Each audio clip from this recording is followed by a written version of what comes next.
આનો ગર્વ વધી ગયો, પણ ભગવાન શિવ એના ઉપર કૃપા કરી. એના માટે ભગવાન ભૈરવનાથ તરીકે 10મું જ્યોતિર્લિંગ નાગેશ્વર. એના માટે બે વાત છે. એક વાત આપણે સોમનાથ નજીક, બીજું કેરળ બાજુ સ્થાન. હજી મતમતા નથી કરશે. દારૂકા નામની રાક્ષસી હતી. પાર્વતીજીના વરદાનથી ખૂબ ગર્વિષ્ઠ બની ગઈ. એના પછી દારૂ મળવાનો ગમે એનો નાશ કરે, ગમે એ પાપા આતંકી આવી દારૂ ધર્મને રંગોળવા લાગ્યો.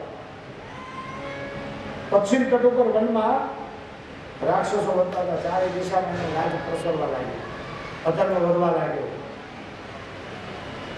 દારૂકા જ્યાં જતી વન ત્યાંનું જમીન સગળા પ્રાણી. દારૂકા પોતાની ઈચ્છા મુજબ વર્તન કરવા લાગી. ઘણા સજગ પુરુષોને પીડા આપી છે. લોકો કકળાટ કરતા ઋષિમુનિઓ પાસે જાય. ઋષિમુનિઓ બધા સમજતા હતા શિવની કૃપા, પાર્વતીની કૃપાનું કાર્ય છે.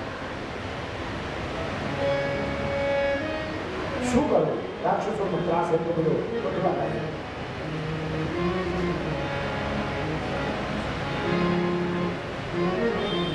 દારૂકાને એક જમાતા સુધી માં પાર્વતીની ઉપાસક હતી.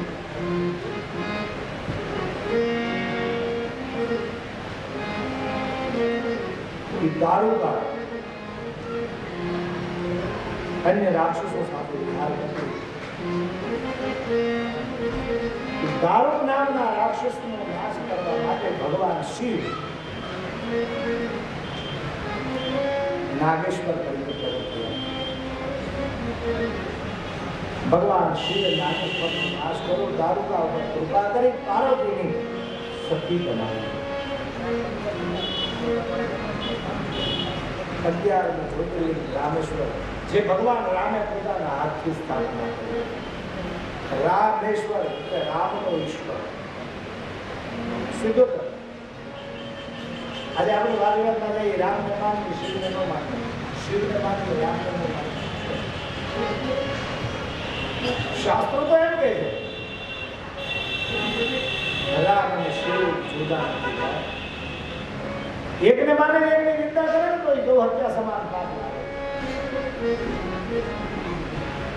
જો રામેશ્વર દર્શન કરી તો તન તજીમન ધામ સિદ્ધાય.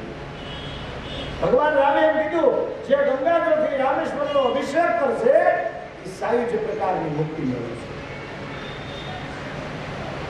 ભગવાન રામ દ્વારા રામેશ્વરની સ્થાપના થઈ અને હવે છેલ્લું માર્ગ પુષ્પેશ્વર.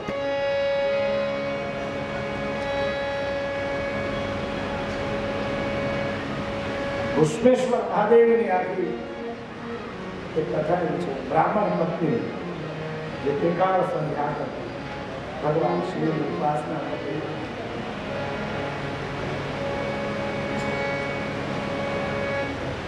સુધર્મા નામની પત્ની છે. બ્રાહ્મણની પત્નીનું નામ સુધર્મા. સંતાન નહોતું. એક વખત એના પતિને કીધું, મહારાજ એકાદો દીકરો હોય તો સારું ને, આ બધા મને રાજન કહ્યું. સંતાન ન હોવાનું દુઃખ સ્ત્રીઓમાં વધારે હોય છે. આપણે પુરુષોને બહુ નહીં ટકતા ભાઈ. સ્ત્રી બેટર આટલી લેડી તો આપણે તો હું મોબાઈલ ખિસ્સા રાખી નીકળી જાય. અને તમે જોજો, લેડી જેટલું લેડીઝને દુઃખ આપે ને એટલું પુરુષો નથી આપે. વાતમાં એને ટોર્ચર કરે, તારે આમ ન કરે, તારે આમ ન કરે. હાથે પોસો હેમલો અને ગલે એકાવન હાર. અને જેના ધર્માને પારનું એ અનુરે જોરદાર. જેના ધર્માને પારનું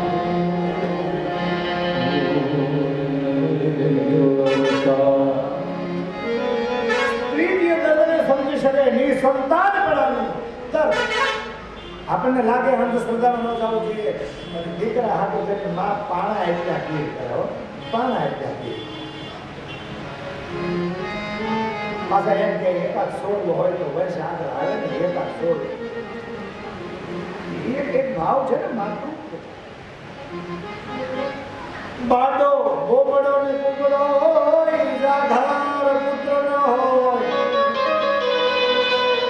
બાડો બોબડો કુકડો ને રાધાર પુત્ર ન હોય. કરોડ દેવા કરે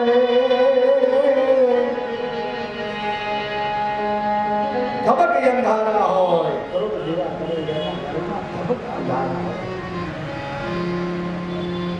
આપણે તો એમ કહીએ ને અપુત્રસ્ય ગતિ નાસ્તિ. ધર્મ પુરુષો કે અપુત્રસ્ય ગતિ નાસ્તિ. નિસંતાન માણસને પછી કોણ ગતિ આવે? સંતાન સુખ આપણને જોઈએ છે એ માયા છે, માયા મારા પણ. નહીં તો છોકરા હોય તો વિમાન લાવે સ્વર્ગ લઈ જાય એવું કઈ છે નહીં. પણ આપણી એક ભાવ, આપણી એક વિચારધારા. પણ આપણે ક્યાં કરો? દશરથજીને એને સંતાન નહોતા જોયું ને નિસંતાનપણાનું દુઃખ તો બધાને. અને એ પીડા કોઈને ન કહીએ કાંઈ ન સહીએ. સ્ત્રી જ્યાં સુધી માતા ના બને ત્યાં સુધી એનું સ્ત્રીત્વ અધૂરું છે.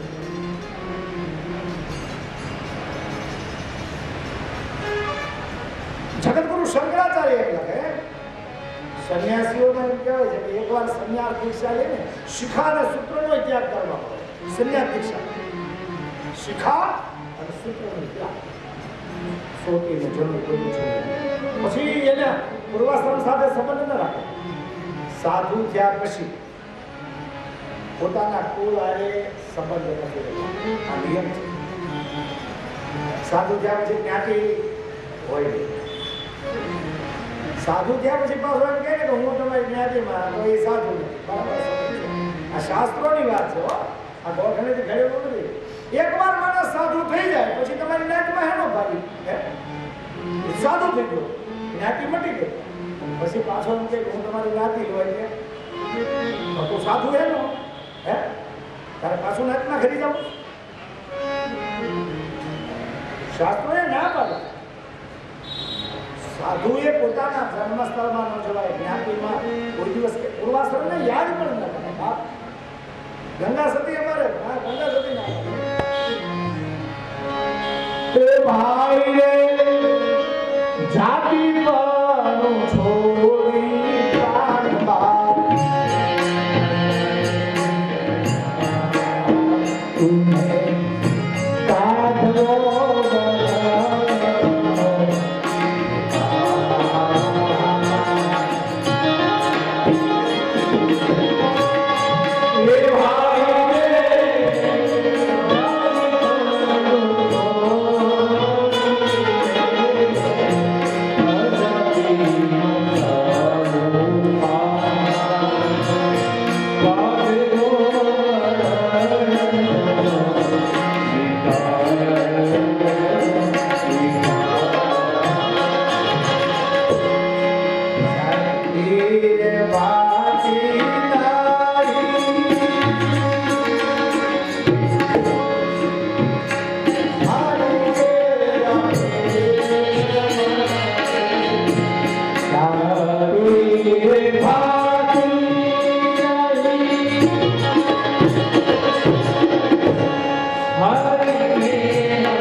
સાધુ જે જ્ઞાતિ જાતિમાં જાય ને તેથી સમજી લેવું કે આ સાધુ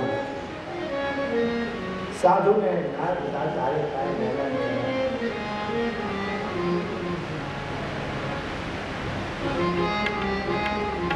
શ્રીમંત સાધુ જેને કહેવાય કે જેને જ્ઞાતિથી કહેવાય એને આખું જગત પોતાનું. એને એમ હોય આ મારી ના સમાજ મારો આમ કામ તો સમજી લેજો હરિયાણામાંથી મારા પર નથી. સાધુને મારા પર હોય જ નહીં. એ વાત જ કહું. એમ કે તમે મારા તો એને બીજા પારકા છે ને. આ સાધુતાની ડેફિનેશન. વારો કારો સાધુના જીવનમાં હોય જ એને કોઈ લેના દેના નથી. માનવ જાત સમગ્રને પ્રેમ કરતો એમ માનસા. જગતગુરુ શંકરાચાર્યની આપણે વાત કરતા હતા કે એને દીક્ષા લીધી પછી સંબંધ બધા તૂટી ગયા. કોઈ આજે સંબંધ હોય ને સંન્યાસ દીક્ષા સાધુ દીક્ષા કેમાં કોઈ આના કરાયેલા તમારી માં છેલ્લા શ્વાસ લે. જગતગુરુ કીધું મારે જાવ બીજા કીધું ન ગણાય તો કે હવે મને જન્મ દીધો એ મોટું જગતગુરુ આવ્યા છે છેલ્લી અવસ્થાની.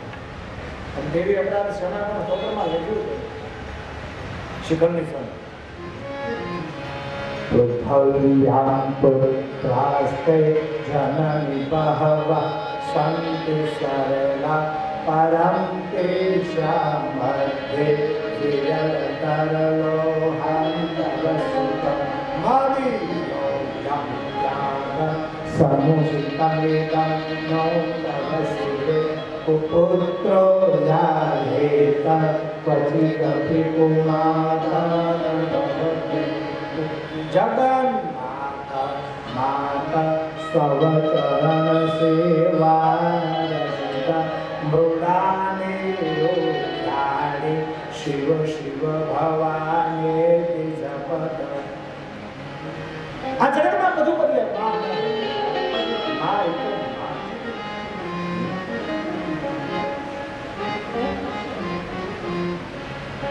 સુધર્મા એની પત્નીને કીધું ભાઈ સંતાન હોય કે તને શું ફેર પડે.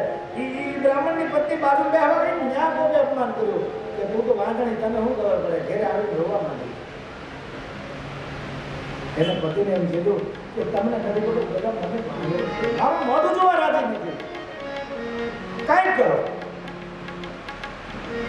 સુધી હાજર એ કીધું તમારે જે કરવું ખરે નહીં કરો બાકી મારે એક છોકરો છે. હવે બજાર મોટું કરી દેખાડીએ. સુધર્મા કે પણ હવે આપણે શિવનું ભજન કરીએ છીએ પરોજનમાં ક્યાં કરો.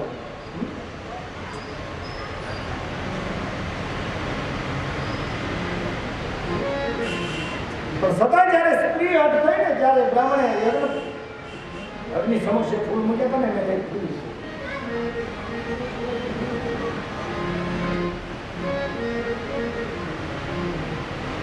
ફૂલ કર્યા એમાંથી એક નક્કી પસંદ કરી લીધું કામના બ્રાહ્મણે એમ કીધું તું એક ફૂલ ઉપાડી લે. જમણી બાજુનું પસંદ કરેલું અને બ્રાહ્મણે જમણી બાજુનું ફૂલ લીધું. બ્રાહ્મણે કીધું મારો ભોળો નાખ તને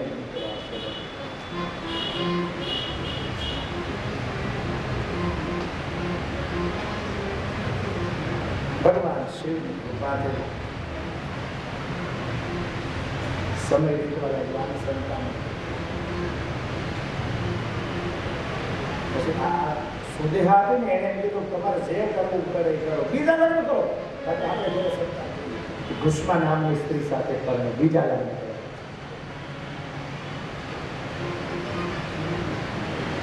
ઘુષ્માને સમજાવ્યું કે તારી મોટી બેન છે શું કરવું તું એને હાથો છે પ્રેમ કરતા આપે.